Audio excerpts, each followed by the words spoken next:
Good afternoon, everybody. Good afternoon. My name is Carmen Roman Murray, and I am the coordinator-elect of the interest group, Teaching of Pronunciation. And this is we are the newest group of Bacatizo, the newest interest group.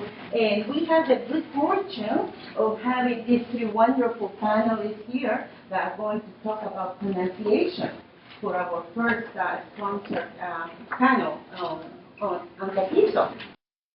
Donna M is an educational consultant based in Beverly Hills, California.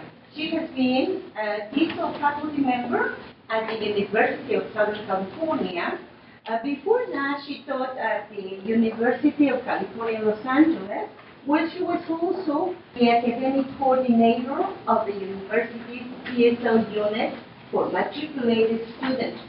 Donna is the co-author of Teaching Pronunciation, a course book and reference guide, Cambridge University Press, 2010, and frequently presents to teachers around the world on the topic of pronunciation. She is a long-standing member of CATISO, having served on the board as CATISO Journal co-editor, college university chair, and assistant chair, nominating committee chair, and member of the nominating committee. Donna is the recipient of CATISO's Study Iwasaki Award for Outstanding Service to CATISO. The next presenter is Marsha J.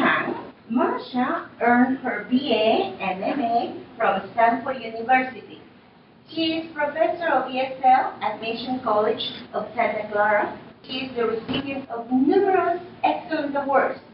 She is active in TESOL and CATISO. You will see her name on the program 5 or 6 times for this conference. Marsha is a co-founder of this interest group, Teaching of Pronunciation, and it's because of that that we are having this wonderful panel here, as well as TEL, IG, Technology Enhanced Language Learning. Her publications include phrase-by-phrase pronunciation in American English, College Oral Communication 1, and the pronunciation lessons for Learning English interactive software. Her interests include pronunciation, listening, speaking, grammar, vocabulary, distance education, and technology-enhanced language learning. She enjoys engaging educators in discussions about teaching and learning. Marsha also wears another hat as a publisher, and she welcomes you to visit her at the Campus Media booth in the exhibit hall. Our third presenter is Judy Gilbert. Judy Gilbert has an MA in Linguistics from the University of California at Davis, with a special study in acoustics phonetics at UC Berkeley, and a secondary teaching credential in bilingual education. Her special interests are one, kinesthetic and visual approaches to teaching pronunciation, the relationship between pronunciation and listening comprehension, and the connection between pronunciation and literacy. She's the author of Clear Speech from the Start Second Edition and Clear Speech Fourth Edition, both from Cambridge University Press, 2012. So here are the three panelists who are going to speak to us and going to learn a few things about pronunciation. Thank you, Carmen. I'm going to start out by giving you a little overview of our pronunciation framework. So if you all have a handout, it will give you A, B, and C. So we're talking about our conceptual knowledge. What conceptual knowledge teachers need to know? That's a basic philosophy of pronunciation. And B is our descriptive knowledge, the basic facts of pronunciation. And C is our procedural knowledge, the basic skills needed to teach pronunciation. So I'm not going to go over in each one of these in detail, but just to familiarize yourself what we're calling them, and then each of the speakers will talk on many of these points. First of all, in terms of concepts, that's our basic philosophy of how pronunciation works. We want to say that spoken language differs from written language. Pronunciation is a physical act. Awareness of vowel duration is essential. Listeners of English perceive the relative importance of information based on stress, intonation, and pausing. Learning how to listen mindfully is essential to any kind of pronunciation improvement. Pronunciation can be integrated in classes for all language skills. Some aspects of pronunciation are more important than others. Pronunciation work does not disrespect a learner's first language, their home culture, or their identity. Those are some basic areas. Now, in terms of descriptive knowledge, the basic facts of pronunciation, the smallest building block of pronunciation is the phoneme, the unit of sound, and its allophones, the variations of the phonemes. Pronunciation consists of segmentals, that is, the individual phonemes, and also suprasegmentals, that is, things that are above, floating in the air. The stress, intonation, rhythm, and connected speech features. Syllables and stress are the building blocks of rhythm and intonation. Thought groups, or tone units, are the basis for all prosody work, that is, all suprasegmental work. Pitch change occurs on the most important word, the stressed syllable of the keyword or focus word. What about teaching? What about the procedural knowledge? These are basic skills needed to teach pronunciation. It is important for teachers to have a working familiarity with both segmental and suprasegmental features of speech. It is important for teachers to perceive intonation patterns, that is, pitch changes. It's important for teachers to perceive variable vowel duration that produces rhythm in English. It's important for us to teach pronunciation in connection with listening discrimination skills. It's important for teachers to use movement in teaching pronunciation. It's important for us to prioritize pronunciation issues for communicative purposes. It's important for teachers to provide useful feedback through demonstration and explanation. It's important for us to integrate pronunciation into other aspects of language teaching. It's important for teachers to help learners develop automaticity, the ability to do things without thinking too long about it. And it's important for teachers to teach compensatory strategies, what to do to compensate for their weaknesses in pronunciation. So that is an overview of what we'll be talking about today. You'll hear some of us talk about different aspects of what we're going to start with in alphabetical order, Ms. Donna Brinton. Many of you probably remember, if you're my generation, Sergeant Joe Friday. How many of you remember him? Just the facts, ma'am. So I'd like to sort of start with the basic facts of teaching pronunciation. The basic building blocks, as Marsha's already introduced: segmentals, suprasegmentals, and connected speech features. Segmentals simply being the consonants and vowels of the language. Suprasegmentals being stress, rhythm, and intonation. And connected speech features, contractions, blends, reductions, and linking. Things that some teachers tell me, that's bad English, I don't want to teach that to my students, but in fact that is a very normal part of spoken English and extremely important for us to teach our students. Very often, connected speech features are lumped together with the suprasegmentals, so that you may hear, basically, in terms of teaching pronunciation, you've got segmentals and suprasegmentals. I want to add connected speech features because I think they are a slightly different animal. On to the segmentals. As Marsha mentioned, phonemes constitute the smallest unit of sound. And the phoneme is a very important element when we're teaching pronunciation.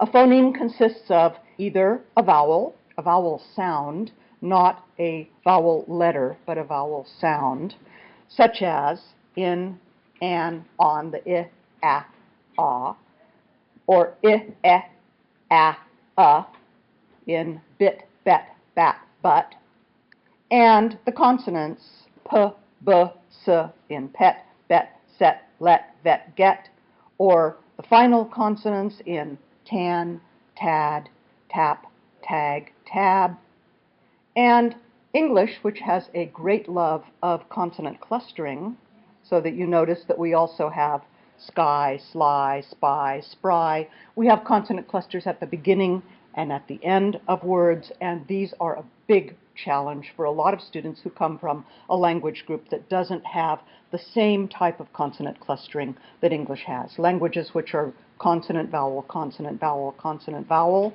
For example, what you'll find these students doing is simply dropping off the additional consonants, with the end result being that they're not intelligible, right? So that's going to be important. Words that vary by only one phoneme are what's known as minimal pairs. And minimal pairs, some of you were possibly present at my plenary today. Minimal pairs are a part of a very traditional framework for teaching pronunciation, part of the tricks and tools that we bring to the pronunciation classroom. A minimal pair, for example, would be, depending on the student's L1, possibly difficult for the learner to both perceive and produce.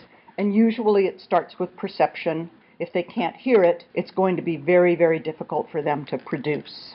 So a typical minimal pair exercise might look something like this: she blank the homework. And then the teacher would say either A or B. Which one am I saying? I usually turn around for my students and I say, tell me whether I'm saying A or B. Corrected.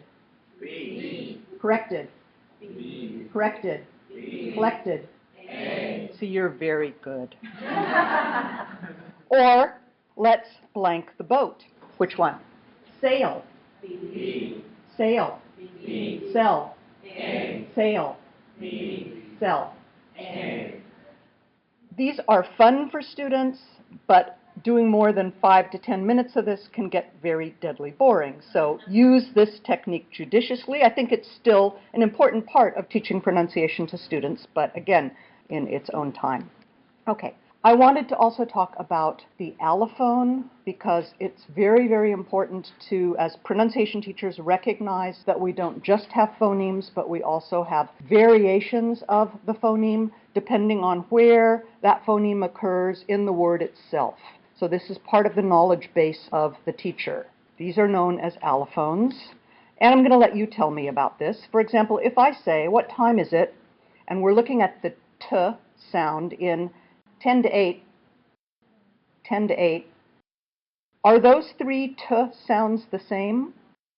They're not. Okay, so tell me what the difference is. The first one, 10, is aspirated.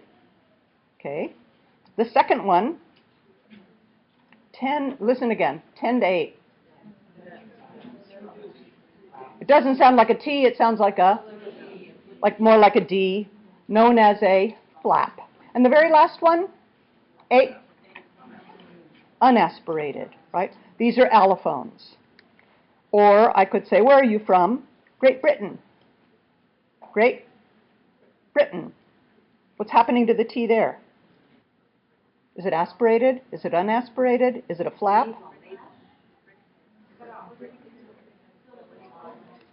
If we use non-linguistic terms, we might say it's kind of getting swallowed. We could say it's a glottal stop, right? Like my last name, how do you pronounce my last name? Brinton, right? It's not Brinton, unless I'm, making a reservation at a restaurant or giving my email, right? So these are allophones. That's all we mean by the term allophone. Okay, more about segmentals. You probably know a little bit about the spelling system of English, which is, in many cases, teachers would describe it as, crazy or disastrous. We could blame it on history. We can blame it on the Norman Conquest. But the basic fact is that there is not a systematic sound spelling correspondence in English, which is an additional challenge for the student and also for the pronunciation teacher. because English doesn't give you the information in its written form that you need to pronounce that, other than looking the word up in the dictionary or happening to learn how to pronounce it when you first learn how to pronounce that word. Example of NAE North American English, we have 5 vowel letters, but we have, depending on who's counting, say plus or minus 15 vowel phonemes. So those 5 vowel letters are doing double duty. And if you're learning British English, which has something more like 22 phonemes, then you're doing even more heavy-duty work in terms of the phonemes, the vowel letters. So it's important for teachers to understand that vowel letters are not the same thing as the vowel phonemes. And that's a good reason why teachers need to be familiar with the phonetic alphabet. Doesn't necessarily mean that you have to download this all down on your students, but it does mean that you, the teacher, need a familiarity with this. Okay, why focus on segmentals? Because I think Judy and Marsha are going to tell you more about the suprasegmentals and the connected speech features. Every language does have its own inventory of segmentals. English happens to have a large number of segmentals. Other languages may have fewer. And that means if you are working with students who come from a language group that have fewer, for example, vowel phonemes, they're going to be very challenged to learn and to be able to distinguish and produce the vowel phonemes of English. So NAE, as I mentioned, has 14 to 15 vowels and 24 consonants. So we've got a lot of consonants in our language, right? Students will have the greatest challenge when one of those phonemes is not in their L1 inventory. They're going to have trouble hearing it.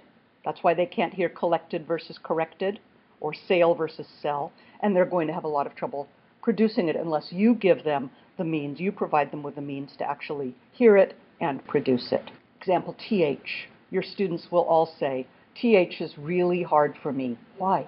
Because it is in very few languages of the world that there is actually the TH sound. And that means that most students are coming to the learning of English without that particular sound. It happens to be 2 sounds, by the way. The and the just happens to be written using the same combination. They're going to say, I don't know how to pronounce this.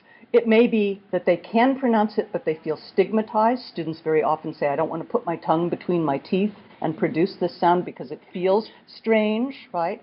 Some students have been told by their teachers, you have to put your tongue between the teeth and blow on it. That's actually not correct information. At any rate, that's going to be difficult. Another case, a 5 to 7 vowel language like Spanish or Japanese or Greek. These students are going to have a huge difficulty discerning the differences between the vowel phonemes of English, and that's going to be a challenge for you, the teacher, as well as a challenge for them, the students. Syllable and phrase stress. English has something that's called stress-timed rhythm, and it means that we have alternating beats of unstressed or lightly stressed and stressed elements, and we can hear the rhythm. It's da-da-da-da-da-da-da-da, or da-da-da-da-da-da-da-da-da-da. And for students that come from a language background that is not stress-timed, the whole rhythm of English is going to be difficult for them to, again, perceive and produce. Look at the examples I have. If we have the unstressed-stressed pattern, we could do something like this. Da-da, da-da, tonight, it's light. Receive, please leave. Volunteer, it's a deer. 17, she's the queen. We can either tap it out, we can clap it out, we can ask our students to do the same thing. Why don't we try together clapping? Reaction, reaction, reaction, reaction. Now let's try, that's Jackson, that's Jackson, that's Jackson. Or professor, professor, I'm Esther, I'm Esther. So we have a whole variation of patterns in English. And clapping and tapping these out, and I think Judy and Marsha are both going to talk more about this, can be very, very useful for students because they don't hear this and they don't feel it, but it's a part of the rhythm of English. Stress-timed rhythm drills. If I clapped this one out, it would be da-da-da-da-da-da-da. Let's try it together. Da-da-da-da-da-da-da. Or da-da-da-da-da-da.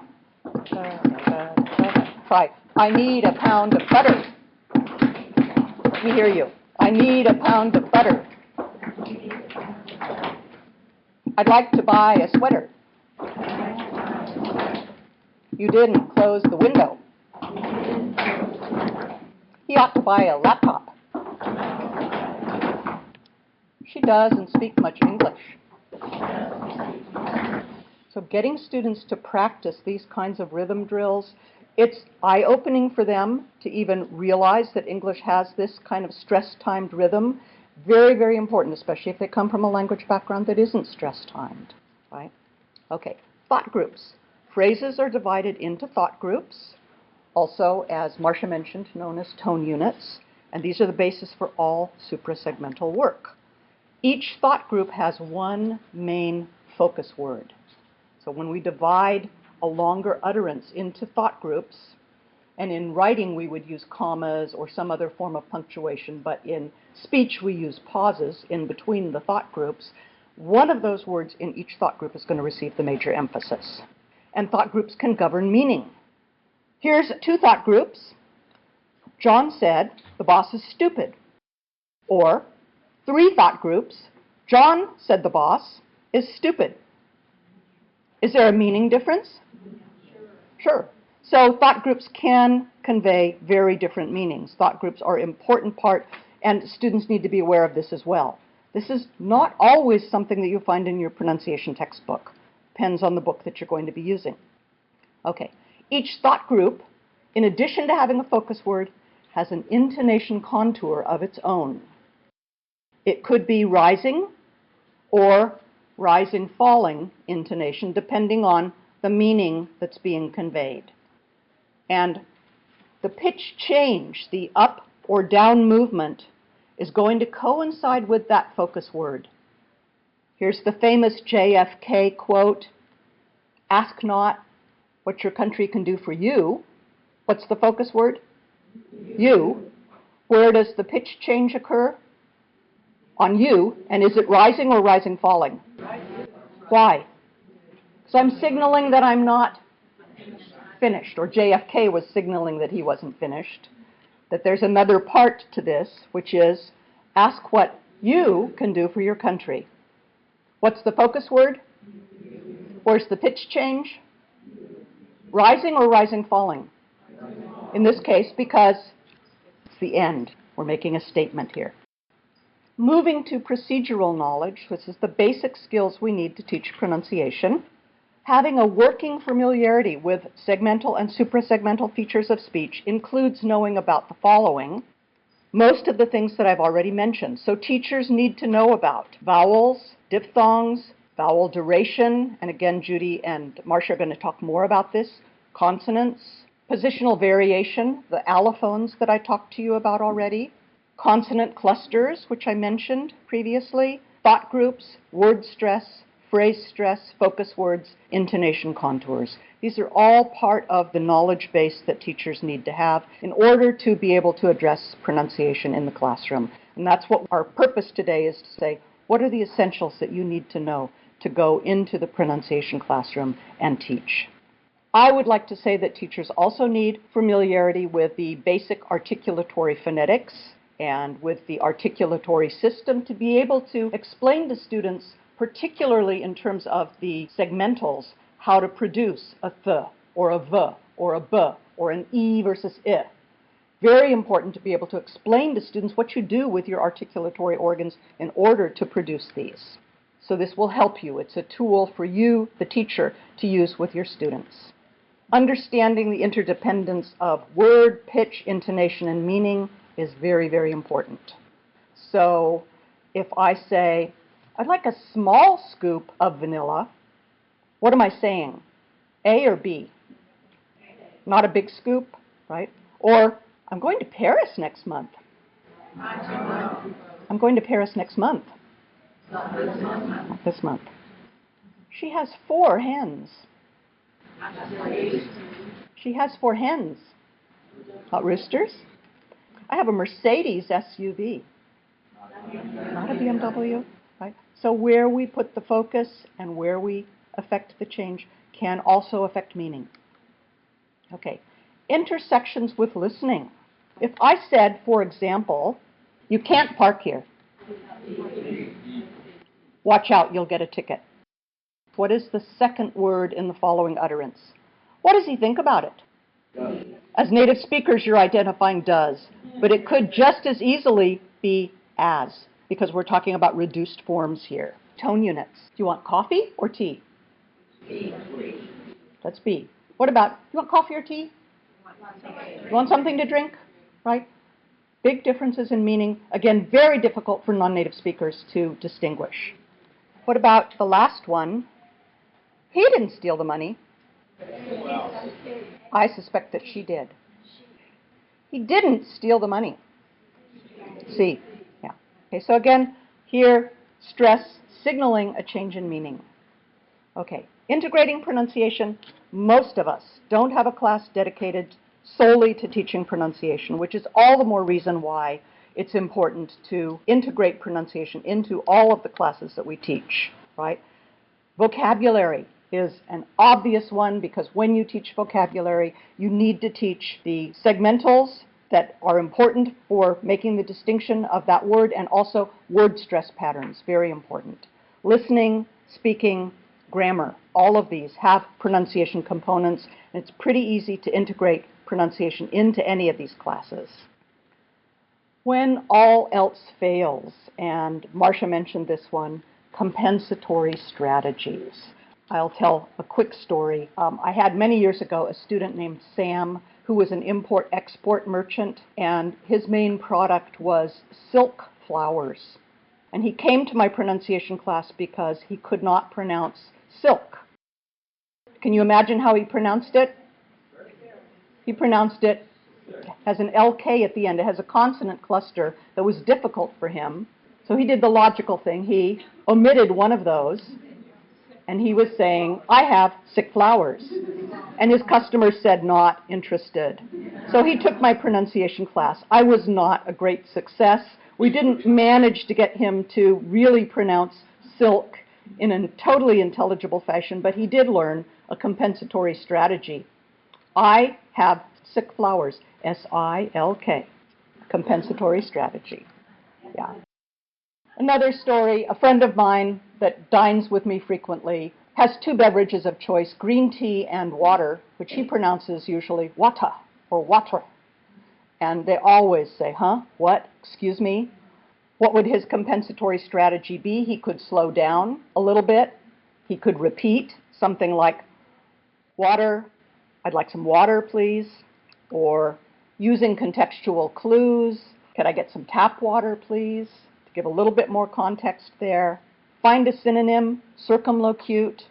Could I get something to drink, please? And then the waiter could say, what would you like? Would you like water? Would you like something else? And then he could say water, and I think we'd have an intelligible exchange.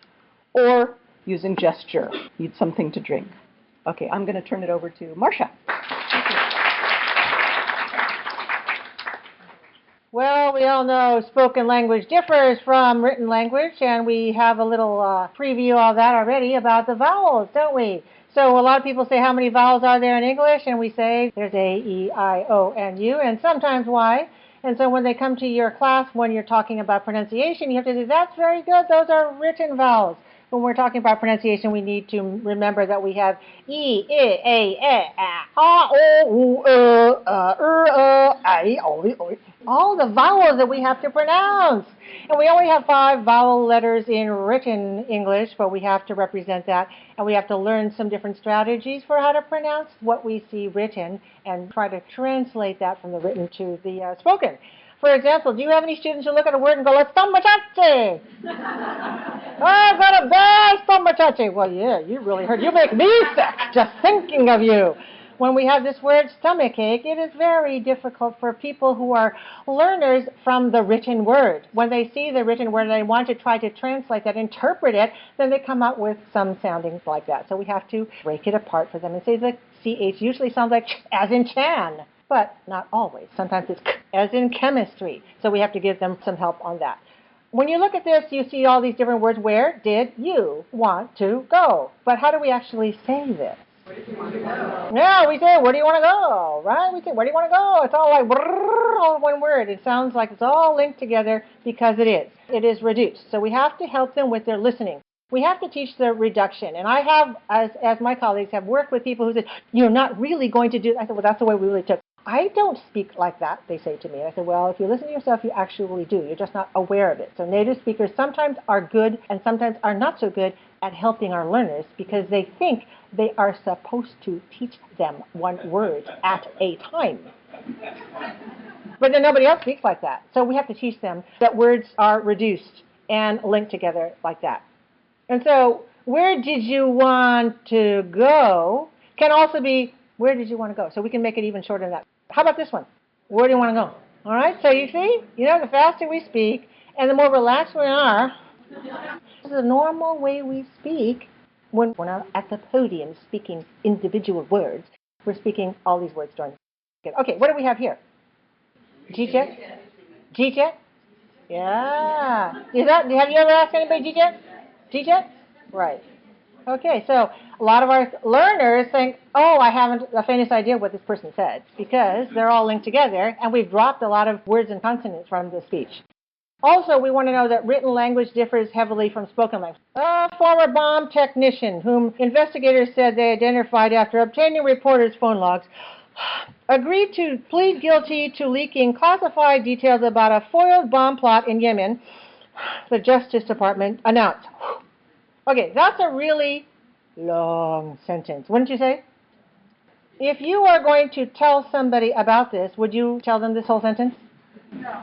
Would they get it? I mean, even if you read it to them, they probably will not actually orally, auditorily comprehend everything. So we might say, did you hear the news from the Justice Department about the guy who leaked information from, about a bomb plot in Yemen? Did you I hear heard that? something about that. He was a former bomb technician. Oh? Yeah, the investigators said they identified him after they obtained reporters' phone log. So they got a hold of the phone log? Yeah, well, he agreed to plead guilty to leaking the classified details. Wow. Good thing the bomb plot was foiled. So this is how we would retell it, right? We would break it up into shorter segments so that somebody could understand bit by bit what it is. But we can compress a lot of stuff in writing. So sometimes our students, if they come from a literary tradition, because they come from your composition classes, and they've been taught to make all these long sentences and make them varied sentences and put together the compound sentence, complex sentence, the complex sentence, and they put them all together like this, then they try to use this in a speech. You know what I'm saying?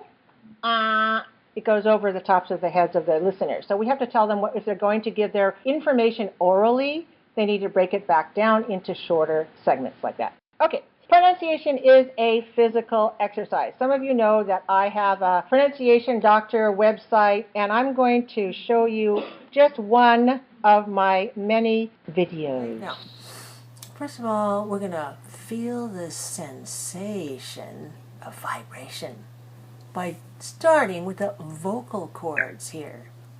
I want you to say, and you feel the vibration here, right? It's a voiced sound. Like when you really think something is so yummy, so delicious. Now feel it on your lips. Feel that vibration. Let the vibration go all the way up and just feel the sensation of your lips touching each other and vibrating.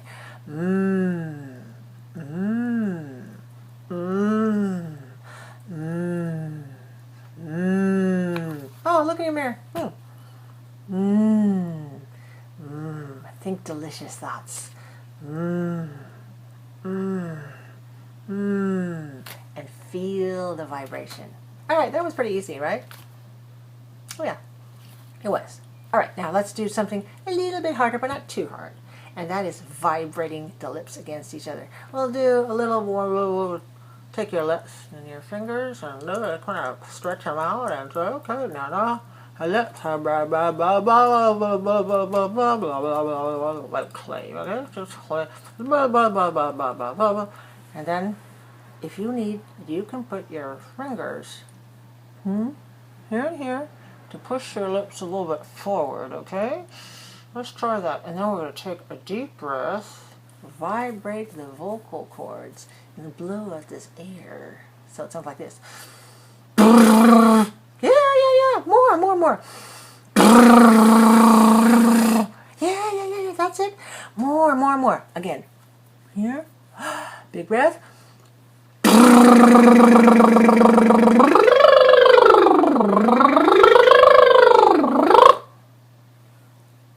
That wasn't hard, was it?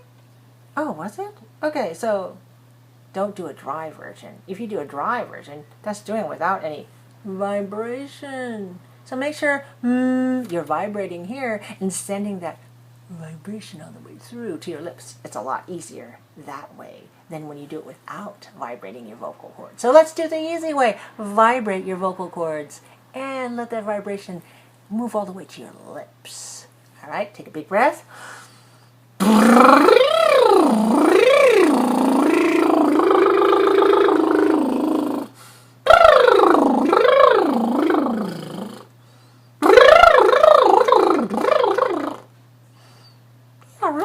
Really. Okay, take another big breath.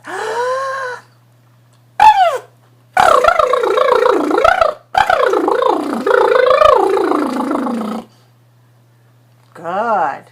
Keep doing it. What does it look like from the side? You can't see yourself from the side? Okay, this is what I look from the side.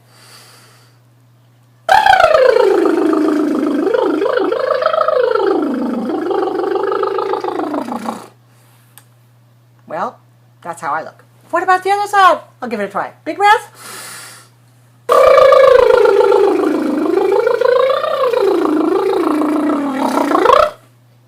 Wow. My lips feel so warm. They're buzzing. Nice and warm. My lips are so flexible, and now they're so yummy. All right, we get an idea. Okay, really, it is just like anything else. Pronunciation is a physical act. It's not the mental thing. You can learn a lot of vocabulary and grammar and writing without even having to speak a word. But in order to speak English better, you have to be able to get the vocal apparatus ready to do so. The older the students are, the longer they've had patterns that they are attached to. Are they good ones or bad ones? Well, they're good for their language. Are they great for English? Some of them are okay, and some of them are not so very helpful. And that's why doing exercises of all different types, that's just one of the exercises that I have there, can be very helpful to help students understand what their vocal apparatus does and what they need to do to make it more automatic. So I recommend that students take some time every day to do a little bit and a little, stuff like this. And I say whenever okay, how many of you drive, right? Anybody drive a car? You ever stop at a red light? Yes. Okay, perfect time. You go. Who cares who's next to you, right? You're practicing your mouth exercises. I say, use that time. Don't think, oh, darn it, why isn't it going? It's 2 minutes, 3 minutes. Then you have a lot of practice. So it's a really good time for you to practice your exercise. Okay, now, characteristic of a stress syllable. The stress syllable is long, it is clear, it is high, and it's strong. All right, so those are characteristics of a stress syllable. And you also need to know that the vowel is the one that carries the length, the clarity, and the pitch, not the consonant. Vowel duration, that means how long the vowel lasts while you're actually speaking in time. This awareness is very important. I also tell my students, don't go and ask native speakers because they don't even know what you're talking about. If you go and ask them of long and short vowels, they'll think about phonics, and they'll think about mat and mate, and we don't want them to mix it up with that. Some students will say, communicate, right, which is not right. Why is not communicate? Because the first syllable is too long. It's got to be communicate, and it's not communicate, right? It's not communicate. We have to stress communicate. So the second syllable is longer. Da-da-da-da. Short, long, short, short. We have to have that feeling. And so in doing a lot of rhythmical practice will help a lot. How do listeners know what's important? Well, Donna already gave you a lot about that, right? Because they perceive the relative importance based on stress, intonation, and pausing. Now, some of you know this book. A panda eats, shoots, and leaves. So when you say it like that, you have no idea what this means, right? Is it a panda eats, shoots, and leaves? Or is it a panda eats, shoots, and leaves? So this is Lynn Truss's book, and she was a stickler for what? Punctuation. So we have oral punctuation. There are other things that we do in speech, where we do a lot of pausing and phrasing. That's not necessarily done in punctuation. So we would look at this and say the intonation line, and you can see a panda eats, shoots, and leaves. Whereas the other one could be a panda eats, shoots, and leaves. right? So this intonation contour is different for each of those utterances. How listeners know what's important a lot is about this. Terry gave me some flowers. He didn't give me any chocolate, but he gave me some flowers, right? Terry gave me some flowers, but he didn't give any to Judy. Terry gave me some flowers. Donna didn't give me any. Terry gave me some flowers, but I sure wish he had given me more. Right? So, again, we're looking at the way we have stress and intonation on keywords. Many languages cannot do this. Many languages use grammatical changes in the structure to emphasize what the focus is. For example, in Chinese, the topic is at the beginning. You have to make changes in other languages doing grammatical changes. Do learners know this? You're going to teach them, right? You're going to teach them that. You're going to help them hear and understand why in English it's important, because the sentence structure can be the same, but totally different contour, totally different musical contour. Now, there's a huge relationship of listening to pronunciation improvement. So we always have to think of perception, observation, and comprehension. The listening, the seeing, and the feeling all are useful with each other. Practice, production, progress. Practice, production, progress. You have some controlled, and then you go more into guided. And you also need to have students really learn to listen. Listening is an extremely important skill. Most of your listening and speaking classes will be where you try to understand the content of what people say. And in real conversation, usually we are not listening to how people talk. Normally we listen to what people say, what they want, or how they feel. But when we're teaching pronunciation, we have to teach them with new ears to listen to different types of sounds and sound patterns. When you give listening exercises, you have to say, what are we having the students listen for? For example, you say, in this passage, or in these words, or in this group of words, listen for how many syllables there are. Because the concept of syllables is so important, but it doesn't occur the same way in every language. Which one is the stress syllable? Are we saying teacher or teacher? Are we saying professor or professor or professor? So we have the stress on different syllables, and that's not automatically known to students, especially those who pick it up from reading. You can give words and say, do these two words have the same or different pattern? For example, instructor, professor, same or different? Same. So you can give pairs of words so they can hear it. They may be able to feel and hear the melody that's attached to each of these words or phrases. Focus word. What is the focus word? Is the word voiced or voiceless? Is there even intonation? Is there rising intonation? Do you hear falling intonation? Intonation is very difficult for people to hear. Now, as I teach Chinese to others, and you have ma, ma, ma, ma, and they're going, oh, well, they're all the same. Chinese, they're not the same. But in English, mother, mother, mother, mother, mother, mother, mother, they're all the same person. In Chinese, they're not. So listening is a really important skill, and you have to strip away some of the wordy part, like the text, the lexis, and just hear the music. So these are things for students to listen to. For example, in a string of text, identify where you hear the pauses. Try to hear the short, there's no comma there, but there's probably a little break, a little pause. And if you can try to hear it, then you can hear where is the contour over it. Because within that tone unit, you'll be able to hear one which is focused upon, and you'll be able to parse the language, the whole utterance, into shorter phrases. So learning to listen mindfully is essential.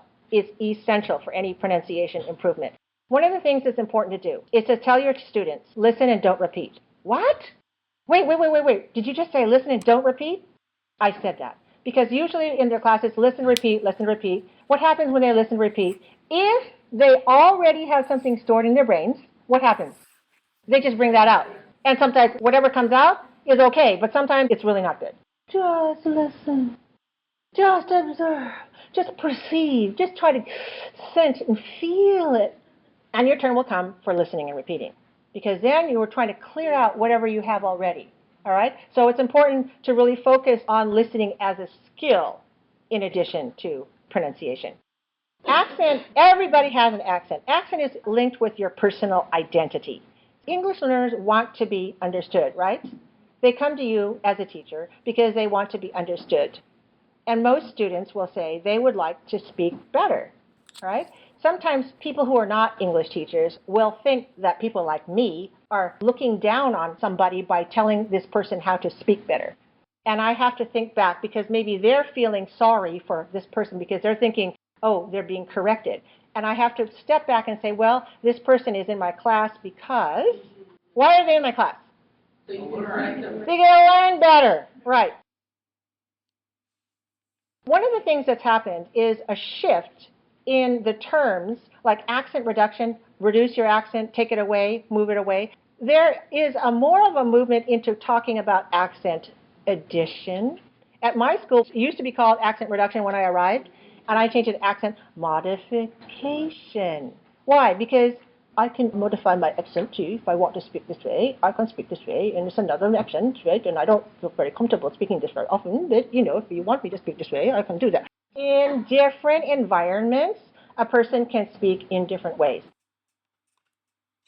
And one of the things is some students may feel laughed at if they speak in a certain way. We'd want to give them the tools and say, this is not disrespecting where you came from or the way in which you speak with your peers. For example, some of my clients are speakers of Indian English, and of course it's perfectly communicable to them. And now they have American companies. They have startup companies, but they want to sound American because they're selling to an American clientele. And they don't want people to think that they're on the other end of a tech call in India, because they're not. They're here in Silicon Valley, or that's where I come from. So they want to change their accent, which means that they can do that when they're on the phone with their clients. But when they're in the community with their Indian speakers, they can speak in their accent, which everybody speaks. So this is one of the things that as we infuse with the students a sense of confidence as well as competence and give them the ability to make some choices about how they sound. In order to do that, we have to be able to teach them what the tools of the trade are. What we need to do, for example, is help them with things that are important, like speaking in phrases. We don't speak word by word, do we? If I spoke like this for a long time, I would drive you crazy, right? Right. Okay, so we don't speak that way, and we don't speak in s-a-uns. We don't speak in f-o-n-i-m-z, right? We have to teach those things, but we don't speak that way. So holistically, we have to speak in phrases, in tone units. And as Donna pointed out, it could be a few words, a clause, or a short sentence. And this is the basis, the prosody, or the suprasegmental work. Now, rubber bands accentuate vowel and rhythm, and I learned this from my good friend Judy Gilbert. She's the famous one with a rubber band. And I want to show you a little clip where I taught my students how to do it. Does a rubber band help you see how to stretch out the vowels in the stressed syllables of the content words? I hope so. I hope you'll practice with your rubber band. Stretch out the vowels in the stressed syllables of the content words, okay?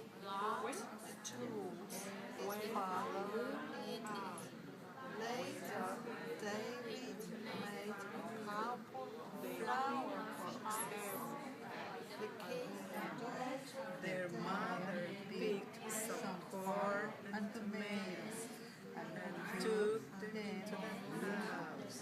Climb up went down and forgot the tools. He found them needy. They are all from family working in our backyard. Movement and pronunciation, tapping, clapping, stepping, stretching. These are aspects that you've seen when we do something called the stress stretch. You move your whole body. As you know, a stressed syllable is longer, stronger, clearer, and often higher in pitch than an unstressed syllable. As you say the words, you stretch up on the stressed syllable. How many of you know French? Okay, you know that all the syllables are about the same length, so you don't really have very much variation in the, you know what I'm talking about. Okay, so here is this mathematician. He speaks English very fluently, but he needs to change his accent. He doesn't want everybody to say, oh, are you visiting America? He goes, no, I've been living here for a really long time, but I just don't sound like it. If you look in the book on page 174, it gives you an idea about what the stress stretch is. French has a different pattern for the melody of the rhythm and the melody, the intonation pattern, and it's much less dramatic than English. There's a really big difference between stressed syllables and unstressed syllables. People don't notice that because it's not in writing. I see. Right? So whenever you write words, they're just letters. Sure. And all the letters, that's what they make sounds. And the sounds, the vowels and consonants are what we call segmentals. But the suprasegmentals, the things that are over them, those are the music. Yeah. And that's what you need to change. Twice. Bridges. Bridges. Okay, before you go any farther, do you feel that when you're going up, your vowel is getting longer? Yeah, absolutely. So that's what you want to do. Absolutely.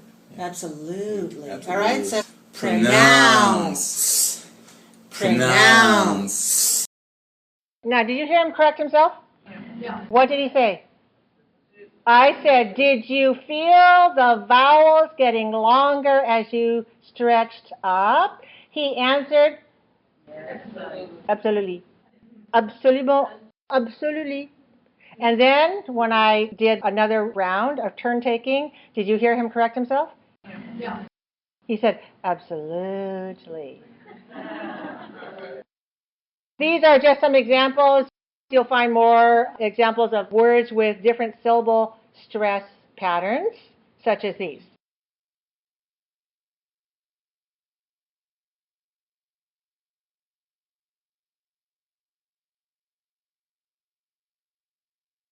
I also want to talk a little bit about pronunciation prioritization. You can't help fix every problem, right? So you have to prioritize which things you're going to help them with. If you are thinking about the reason to pronounce well is to be able to communicate effectively, you want to think about which things cause problems and work on those. So which of these do you think cause problems? Okay, you think these two, snap and mop? Yes, no, yes, no. Okay, what do you think? Pan and fan? Is that a problem? What about Tuesday and Thursday? Okay, and what about cod and cough? And what about chicken thick? Oh, we have a variety here. Okay, here's my opinion. I'm just giving you my opinion. These things can be confused. He needs a map, he needs a mop.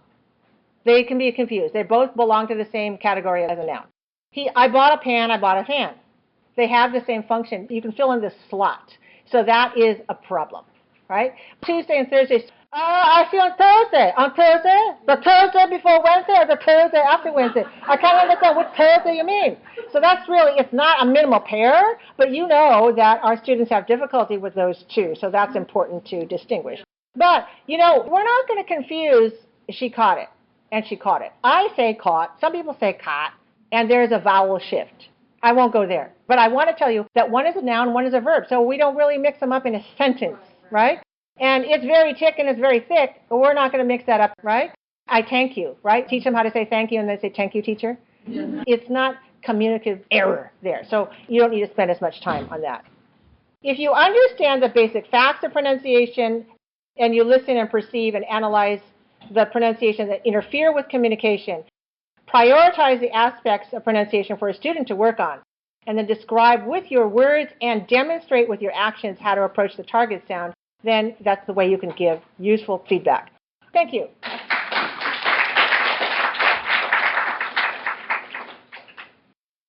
A real question in a lot of teachers' minds is actually how important is pronunciation? Pronunciation has been the orphan skill for 50 years for various historical reasons. Teachers haven't been trained to teach it, so they feel inadequate and they don't know where to go to find information. So we've got a disaster in human terms. Because if one of your students collects together a sentence to go to a store or to a doctor or to whatever, and they say it, and the other person says, huh?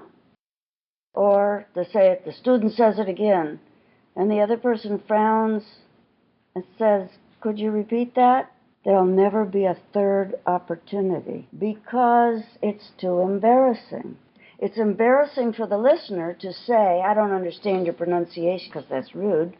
It's terribly embarrassing for the student who's trying. And when I say student, I mean somebody who's been here 30 years. What does that do to their confidence? So pronunciation does matter. The fact is, it's been neglected for 50 years. If you go to my email address, I'll be happy to send you a 5-page article I wrote summing up research articles from all around the world summing up the reason why pronunciation has been dropped from the PhD dissertations. You know what happens there. You do a dissertation that's not about pronunciation. You are not going to talk about it the rest of your career because it's outside your narrow specialty. So the training of the teacher trainers has been lost. The people who do the research, the laboratory research, do not publish in any kind of a journal that teachers are apt to read. They don't know how to speak to the teachers. So there's a terrible disconnection. Teachers are left on their own. And what do? They do minimal pairs, which don't yield much, and I'll explain to you why. And so the students get restless because they've got a limited amount of time and energy. And what does that do to the teacher? It's humiliating to a teacher to lose the class. So most teachers, I've been going to these conferences for almost 40 years. I know the look in the eye of the teacher who asks me, what's your specialty? And I say, pronunciation. If they're assigned to teach pronunciation at the beginning of the quarter or semester or whatever, they say, oh. And why? Because it defeats the teacher not to be able to teach well. That's why pronunciation is important. But we have to do triage. You can't teach everything that you may have learned. It's good to learn a lot about the subject, but you can't teach it all. You can't correct everything. So triage means prioritizing. Talking about the segmentals, there are only three topics that really matter. If you've got time for more later on, if they get these fundamental principles, good. But the first things they need to learn are to hear words that end in the letter S or the letter D, because those are grammatical signals of great importance in English. They also need to learn how to make the peak vowels clearly. There's only one peak vowel in a thought group, which is a short sentence or a phrase or clause. One vowel that has to be clear. So if you go back and fix things, like you have a breakdown in communication, you can't fix everything, but the student needs to be given the tool to be able to think, what went wrong there when this other person says what or starts to back away. And those peak vowels have to be clear. You don't have to correct everything in the whole sentence. All right, suprasegmentals are the rhythm and the melody. That's the number of syllables, the focus word, and the primary stress of the focus word. After about 30 years, I figured a way to make this simple enough to be easily grasped, I think. The framework is a sort of a pyramid. The foundation of the pyramid is the thought group. That's the phrase, the clause, or the short sentence. In every thought group, there is one focus word. As has been mentioned before, other languages have other ways to call attention to it, but English depends on the musical signals. In that word, there is one primary stress. There may be, if it's a long word, a number of stresses, but only one is primary. How do you spell easy? Easy. And that vowel is the peak vowel of that syllable in that focus word in that thought group. This is the peak of information. The capable English listener is waiting for those signals. So that's why that peak vowel is important. It has to be clear. All right.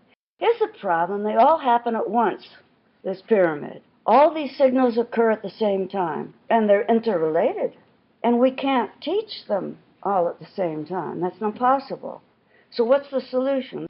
The solution is template sentences. Here is a sentence that I've used for a long time.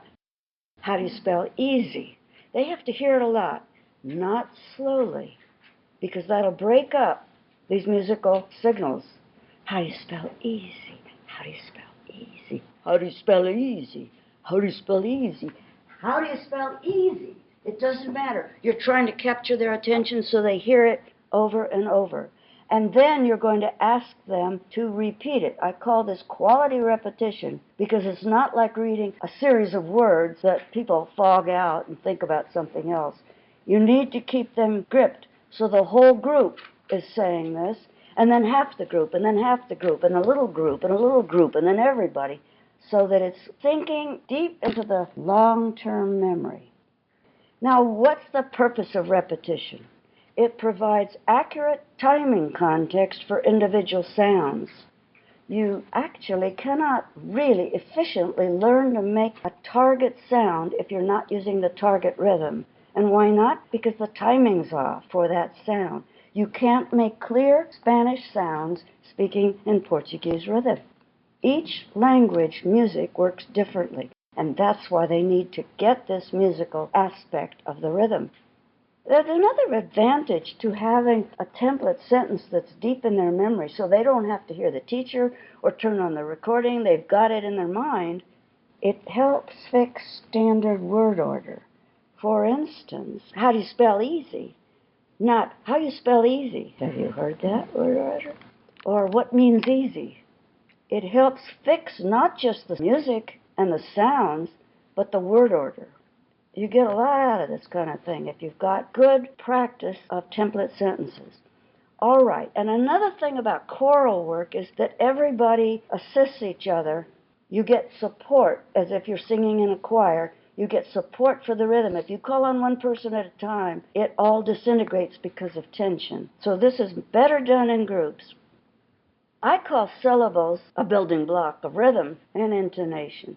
I'm not going to go through this because both of my colleagues have talked about tapping and so forth, because syllables are understood differently in other languages, and they're going to miss some syllables when little bitty words are contracted and they can't hear them right. They'll miss a syllable, and that may be an important part of the remark, what they just heard. All right, this is a picture I took in Malaysia. The Malaysian language has a lot of English in it. We don't have so many of these school buses anymore because of budgets. But anyway, this is a classic American and Canadian school bus. But you can read on the side that there's grammar difference, word order. But also, how many syllables are in the word school? 1. But in this language, they've refigured it according to the rules of that language. 3. It doesn't matter that you understand why. It's just something happened to it. And if you've ever studied Japanese, you know that that's not an alphabetic language, it's a syllabic language. A syllabary is consonant, vowel, and the way that the Japanese Ministry of Education for about 8 years now has been trying to encourage better spoken English. If any of you have had experience with Japanese students, what they do to be helpful is to spell it out underneath this pronunciation aid using consonant, vowel, totally reinforcing Japanese rhythm and making it impossible to get it right in English rhythm.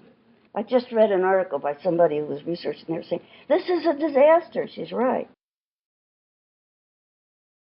Contractions. Contractions bother people because they think it's not good English, because it's not what they see in formal writing, nor should they use it in formal writing. But it happens to be inherent in the system of English. It's systematic. And one way to practice that is half of the group. Cannot, can't, I would, I. I'm not going to take you through it. And then, because this is a very rhythmic thing, and so forth, do you. Do you. If they go back to their template sentence, how do you spell English? How do you spell English? It isn't. Unless you were being a kindly teacher and simplifying it for them, it isn't how do you spell English. It's how do you spell English. That gets very small, and they've got to be trained to hear those contractions because that's the way we speak. Vowel duration. I used to use pieces of rubber sheeting in brilliant colors. I didn't realize that there was a whole bunch of people out there who like to wear rubber clothing. But that's how I got this bright pink or bright blue or whatever. And I'd cut it up, but I discovered it's too much trouble for teachers. This you can get anywhere. It's a size 84. It has to be strong enough so you can stretch it and it doesn't break. Obviously, if you teach junior high school, I do not recommend it. I taught junior high school for a while and I learned some things. All right, we need a lot of ways to show contrast. The lengthening of that peak vowel, because the listener, the capable listener to English, hears that lengthening, the duration. But there's another thing about that vowel. There's a contrast in clarity. And the stressed vowels are very big, and if you can get them to practice this way, that's good. And the stressed vowels, in a long word with many syllables, they're pretty easy to hear. But a reduced vowel is very short and unclear. I have a colleague, Japanese, very ladylike person. She explains it this way. She's a marvelous teacher of elementary school. Teachers in Japan, they're required to teach English going farther and farther down into the elementary school grades, and they were not English majors. So they're scared of it for good reason. And so that's her business, is training them. And she says, the thing about this reduced vowel, which is called schwa, the thing about this schwa vowel, well, first I should say there's no letter in the alphabet. Unless they're using phonetic symbols, they said, what was that? It's the most common sound in the language, because most vowels will be reduced to this in order to make the stressed vowel clear. So her explanation was, you see, the schwa is a very self-effacing vowel. And she holds back to let the other vowels shine. When I was teaching some literacy volunteers, I care a lot about them because this is important, and they had never heard about the schwa before, and one of them said, do you mean that the vowel loses its integrity? I said, that's great, that's perfect. I like it. These are different exercises, and I won't take time for them. The pitch change occurs on the most important key word. I'm just repeating what Marsha has said, and it can go up or it can go down. Or, either way, it's changing from the baseline pitch of whatever your voice uses. Now, usually it goes up, but the important thing is that an English speaker hears that and pays attention. That's a signal. Pay attention to this word. You can try. I don't have time to teach you, but try it out at home. And by the way, the trick is, if you blow, you're not amplifying the voicing, because there's no voicing. You have to hum. That activates the voicing, and this amplifies it. All right. Pronunciation's a physical act. And if you look at the rabbit on the left, it's harder to see than the rabbit on the right. Why? Because the rabbit on the right jumps up, gets long, and the background is darkened, so there's contrast. I lost my glasses. What kind of glasses? Sunglasses. Green sunglasses. Now you can use physical stuff, like Marsha was saying, and I do believe it's very helpful. I lost my glasses. What kind of glasses? Sunglasses. Green sunglasses. Or, I lost my glasses. What kind of glasses? Sunglasses. Green sunglasses. That's much harder. Anything that you can amuse the students, and if you have room, get them up and moving. The more they move, the more they can integrate into their sense of the language something totally different musically from their own. I talked about the thought groups, so I'm not going to go over it again. It's this pyramid. If you write to me, I'll send you a download, free booklet. It's 50 pages long, that I wrote for Cambridge, teaching pronunciation using this prosody pyramid. Okay, so anyone for